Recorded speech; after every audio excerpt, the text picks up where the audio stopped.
সুরভি কোথায় পেলি বল, ওরে সূর্যমুখী কেন রইলি ঝুঁকি।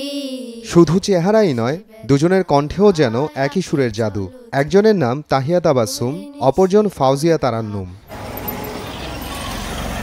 কিশোরগঞ্জের ঐতিহ্যবাহী শিক্ষা প্রতিষ্ঠান হয়বতনগর আনোয়ারুল উলুম কালিম মাদ্রাসা থেকে এবছর দাখিল পরীক্ষায় অংশ নেন যমজ দুই বোন তাহিয়া ও ফাউজিয়া। তাদের সাথে পরীক্ষা দেন বড় বোন উম্মে আতিয়া উমামাও।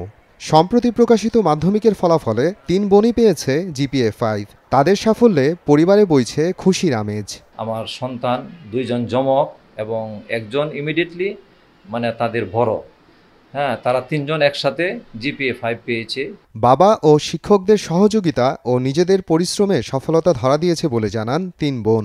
বাসায় আমরা কঠোর পরিশ্রম করছি, তার পেছনে আমাদের শিক্ষকদের অনেক অবদান আছে। অনেক কঠোর পরিশ্রম করে এই সফলতার দেখতে পারছি, বাবার মুখের হাসি দেখতে পারছি। কামিল মাদ্রাসা থেকে এবারের দাখিল পরীক্ষায় অংশ নেন 70 জন শিক্ষার্থী। তাদের মধ্যে পাশ করেছেন 63 জন এবং জিপিএ 5 পেয়েছেন 32 জন। আমাদের 3টি যমজ সন্তান জিপিএ 5 পেয়েছে।